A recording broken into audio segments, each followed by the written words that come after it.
يا معاشر الاخوة، ليست المسألة مسألة ملايين الجنود، اننا لو ربينا 1000 جندي على العقيدة والقينا بهم في منطقة خليج العقبة وعلم كل منهم انه ذاهب الى الجنة فلن يقر لليهود قرار. اليهود جبناء، والدليل على انهم جبناء ان الله قال في حقهم ولتجدنهم احرص الناس على حياة. والرجل الذي يحرص على الحياة يتصف بالجبن والبخل والهلع. اننا نريد 1000 جندي يتربون على العقيدة. اذا ربينا 1000 جندي على العقيدة وخلصناهم من شوائب السيف فلا بد ان يدخلوا تل ابيب ويرفعوا راية التوحيد فوق المسجد الاقصى. فلما فصل طالوت بالجنود قال ان الله مبتليكم بنهر فمن شرب منه فليس مني ومن لم يطعمه فانه مني الا من اغترف غرفة بيده فشربوا منه الا قليلا منهم. فلما جاوزه هو والذين امنوا معه قالوا لا طاقة لنا اليوم بجالوت وجنوده. قال الذين يظنون انهم ملاقوا الله كم من فئة قليلة غلبت فئة كثيرة باذن الله والله مع الصابرين. كم من فئة قليلة غلبت فئة كثيرة باذن من؟ باذن الله والله مع الصابرين. ولما برزوا لجالوت وجنوده قالوا ربنا افرغ علينا صبرا وثبت اقدامنا وانصرنا على القوم الكافرين فهزموهم باذن الله. فهزموهم باذن الله. نريد الجندي العقائدي، نريد الجندي الذي يؤمن بان وراء القتال شهادة ووراء الشهادة جنة. ولا تحسبن الذين قتلوا في سبيل الله امواتا بل احياء عند ربهم يرزقون فرحين بما اتاهم الله من فضله. ان الدنيا قد اهتزت عندما ذهبت جولدمائير الى الفاتيكان في ايطاليا وبعد ذلك قالوا نشتري لك برنيطة جديدة فابت ان تكلف الدولة ثمن برنيطة وقالت انني املك برنيطة قديمة سادخل بها الفاتيكان ولم ترضى ان تكلف الدولة شراء قبعة على رأسها. ورجعت الى امير المؤمنين عمر بن عبد العزيز رضي الله عنه. ماذا حدث؟ الاسلام مليء بالمفاخر، مليء بالقيم، مليء بالعظمة، ولكننا نتكلم عن كل شيء حتى اذا ذكر الاسلام لا نحرك به سفاهنا. تكلمنا عن القومية العربية وتكلمنا عن التقدمية وتكلمنا عن القيم الروحية. كل شيء بعيد عن الاسلام نتكلم فيه. اذا ذكر الاسلام حولناه الى القيم الروحية ولا نرضى ان نقول الاسلام. لماذا نكره كلمة الاسلام؟ لماذا لا نعلن كلمة الاسلام؟ ان الرأسمالية لا تخجل ان ترفع لواءها والشيوعية لا تخجل ان ترفع لواءها. لماذا نحن نخجل اذا ذكرت كلمة الاسلام؟ واذا ذكر الله وحده اشمأزت قلوب الذين لا يؤمنون بالاخرة. واذا ذكر الذين من دونه اذا هم يستبشرون. عمر بن عبد العزيز الرجل الذي جاءته عمته تطلب منه المال لبني امية، فماذا قال لها؟ جاء بدينار من ذهب وحماه في النار حتى احمر، وجاء بقطعة من اللحم ووضع الدينار على اللحم فسوي اللحم، ثم قال لعمته: يا عمتي أترضين أن يكون لحم ابن أخيك هكذا يوم القيامة؟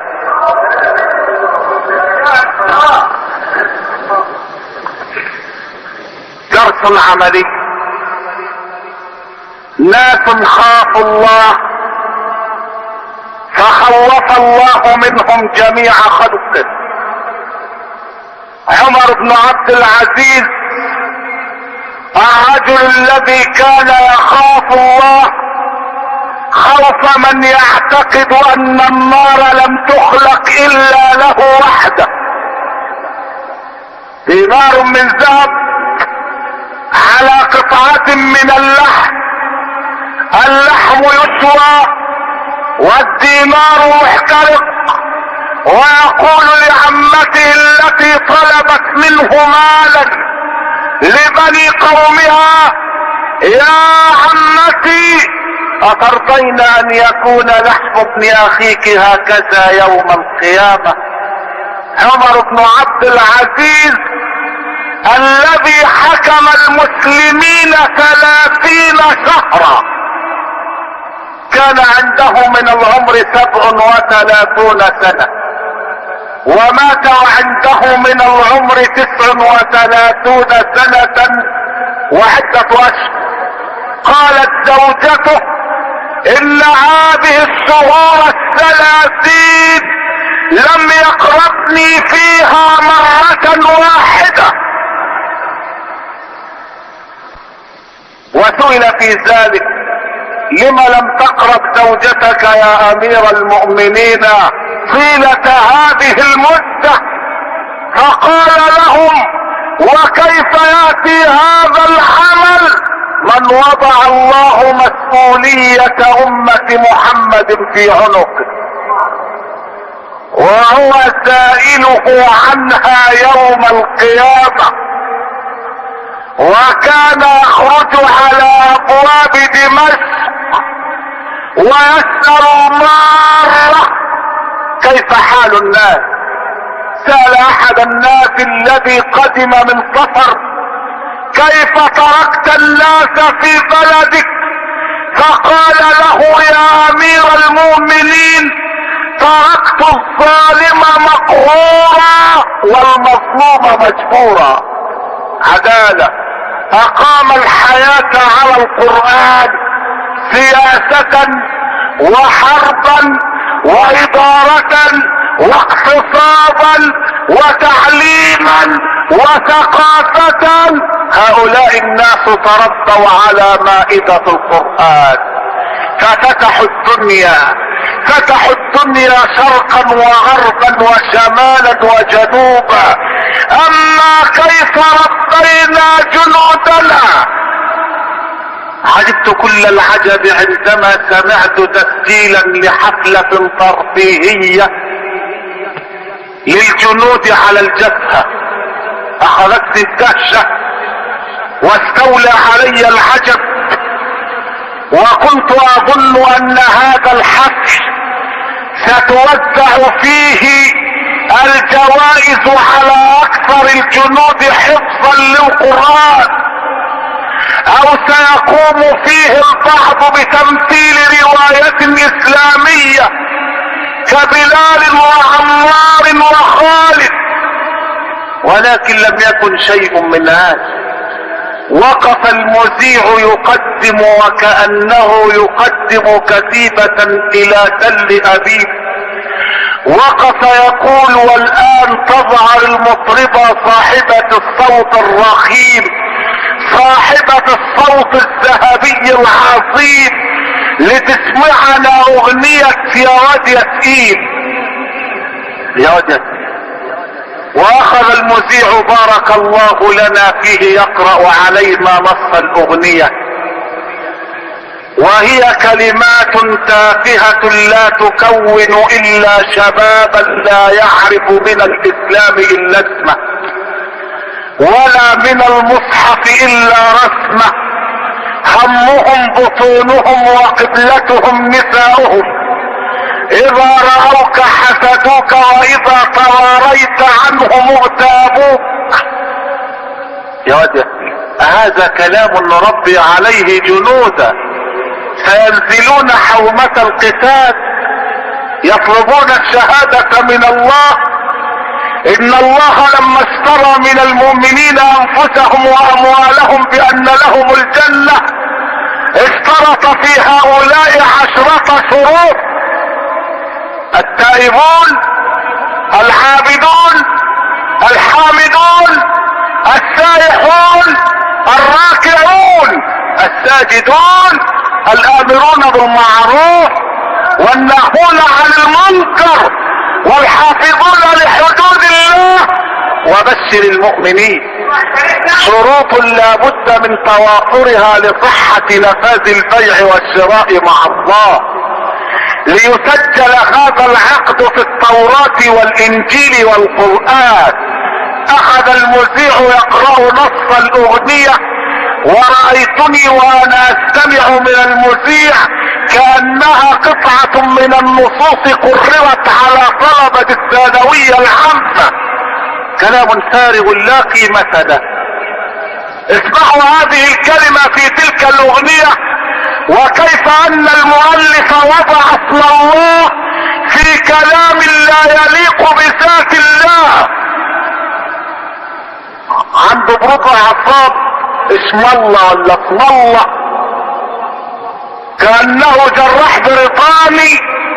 وقلت يا ليتنا تشبهنا بالجراحين البريطانيين في اجراء العمليات الجراحية ولم نتشبه في شباب يتسكع على افواه الازقة. ومؤلف هذه الاغنية عندما يقدمونه للجمهور يظلون يقدمون فيه 1000 لفظ ورفظ.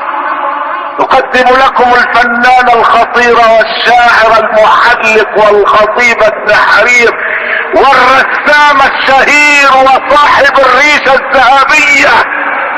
واذا نظرت الى ماذا يقول لرأيت كلاما اجوف يشخشخ فيه الهواء كما يشخشخ في رؤوس التماثيل. ولكن مما يدعو للأسى والأسف ان امثال هؤلاء هم الابناء الشرعيون للامة يسكنون ارقى الاحياء ويتمتعون باطيب الاشياء. وهكذا الى ان افقنا على نكسة كبرى يجب علينا ان نبدأ الطريق من اول قوله تعالى: ان الله لا يغير ما بقوم حتى يغيروا ما بانفسهم. والتغيير يبدأ من تعليم القرآن للأمة. مصر المسلمة لن يصلح لها الا القرآن. مصر المسلمة لن يصلحها الا سنة خير الانام. مصر المسلمة لن ترفع لواء الا لواء التوحيد. يا رب اسألك وانت في عليائك وكبريائك وانا واقف الان بين يديك ان ترفع لواء الاسلام عاليا. اللهم انصر الاسلام واعز المسلمين. اللهم اعل بفضلك كلمتي الحق والدين. اللهم وسع على عبادك المؤمنين واشف مرضى المسلمين. اللهم استر عوراتنا وآمن روعاتنا وفرج كروبنا وبلغنا مما يرضيك آمالنا وثبت عند اللقاء قلوبنا، وارفع راية الاسلام على المسجد الاقصى وسيناء.